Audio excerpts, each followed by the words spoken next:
Erreur numéro 1 dans le cadre d'un projet d'aménagement de cuisine. Partir des contraintes de votre pièce plutôt que de vos besoins. Alors bien évidemment, votre pièce a des contraintes. Vous avez certainement des fenêtres, portes, peut-être radiateurs, chaudières, autant de choses qui vous paraissent contraignants et peut-être insurmontables.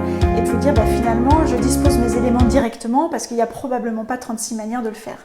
Alors pour moi, c'est vraiment une erreur. Partez de vos besoins à vous. Comment vous faites vos courses, comment vous vivez, comment vous cuisinez, est-ce que vous êtes tout seul, à plusieurs. Vraiment, essayez de mettre à plat ce qui fait que vous êtes unique et particulier dans votre manière de fonctionner. Et ensuite, une fois que vous avez fait ça, vous allez forcément attaquer votre pièce sous un angle différent avec... en premier lieu, ça en tête, plutôt que les contraintes de votre espace. Et vous verrez, vous allez en sortir des choses qui sont beaucoup plus intéressantes et beaucoup plus fonctionnelles et agréables pour votre quotidien. Voilà, donc ne commettez pas cette erreur et à tout de suite pour la deuxième. Erreur numéro 2 dans le cadre de votre projet d'aménagement de cuisine, ne pas tenir compte de tous les usages de la pièce. Alors vous allez me dire, bien évidemment, ma cuisine c'est pour cuisiner, c'est pour préparer les repas, c'est pour éventuellement prendre les repas ensemble. Oui, c'est certain. En revanche, il peut y avoir d'autres usages qu'il faut absolument que vous listiez parce que vous allez pouvoir faire de cette pièce vraiment une pièce à vivre à part entière. Alors par exemple, si vous avez des enfants, est-ce que c'est une pièce dans laquelle vous avez envie qu'ils puissent venir faire leurs devoirs pendant que vous cuisinez ou faire des activités manuelles? Si vous avez des animaux, est-ce qu'il faut leur réserver un espace pour qu'ils puissent venir manger, se reposer? Pour la détente, est-ce que vous avez envie de pouvoir partager un café, lire un journal avec votre conjoint, des amis, de faire quelque chose qui soit interactif? Pour le travail aussi, ça peut être une autre possibilité. Est-ce que vous avez de temps en temps besoin de travailler? Est-ce que vous avez envie de travailler avec un ordinateur dans la cuisine? Voilà, c'est plein de choses qui peuvent se rajouter à la fonction primaire de cet espace, mais qui sont vraiment intéressants d'avoir réfléchi pour que vous ayez derrière à la fois une notion critique par rapport à ce que vous allez poser sur le papier ou ce que des professionnels vont pouvoir vous présenter, et d'être bien sûr d'avoir une pièce qui sera une vraie pièce à vivre dans laquelle vous vous sentirez bien parce qu'elle remplira toutes les fonctions importantes. Voilà, donc erreur numéro 2, ne la commettez surtout pas. Erreur numéro 3, dans le cadre de votre projet d'aménagement de cuisine, s'occuper d'abord de la décoration avant de s'occuper de l'organisation de l'espace. Alors ça, c'est une erreur que je vois quasiment tout le temps. C'est vraiment l'inverse en fait qu'il faut faire. Il faut d'abord réfléchir à vos besoins, la fonctionnalité, comment vous allez organiser, comment vous allez fonctionner, circuler. Et quand vous aurez posé le plan de tout ça et que vous vous projetterez vraiment dans l'utilisation et dans l'organisation de l'espace, à ce moment-là, vous pourrez, j'ai envie de dire, mettre l'enveloppe, l'emballage et choisir effectivement un style plus industriel, plus scandinave, plus tout ce que vous voulez, des couleurs claires, des couleurs sombres.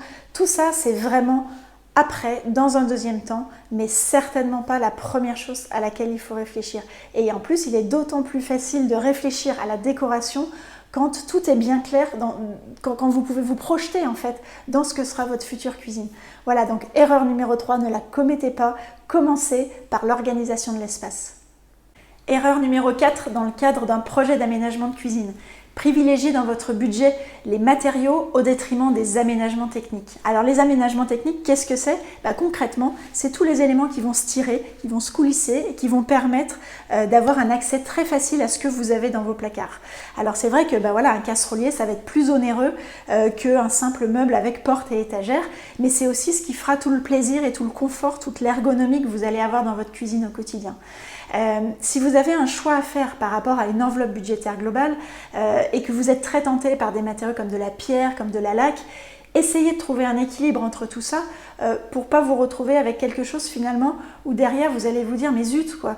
Déjà si j'avais su, j'aurais pas fait comme ça. Et en plus, la cuisine avant tout c'est sa fonctionnalité qui fait qu'elle va être réussie et dans laquelle vous allez vous sentir bien. L'esthétique est important, mais sachez qu'aujourd'hui il existe des matériaux qui ont vraiment des rendus qualitatifs, esthétiques et sans pour autant partir dans des budgets complètement extravagants. Donc voilà, donc pensez bien à ça parce que ne commettez pas l'erreur de vous retrouver avec une cuisine pas du tout fonctionnelle mais avec des super matériaux parce que vous aurez vraiment des regrets par rapport à ça.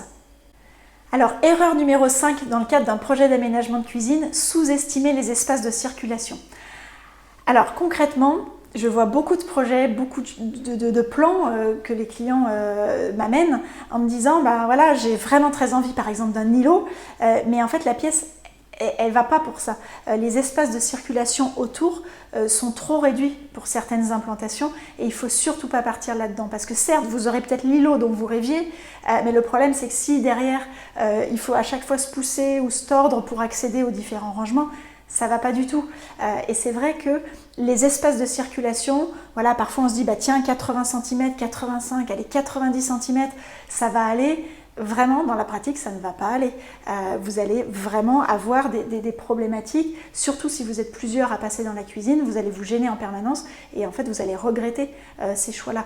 Donc, dans une circulation, voilà, prenez un peu d'aise, prenez de l'espace, même si votre cuisine est petite, surtout ne surchargez pas les éléments et laissez voilà, de quoi ouvrir un lave-vaisselle et passer derrière, sinon c'est galère au quotidien et vous allez vraiment le regretter.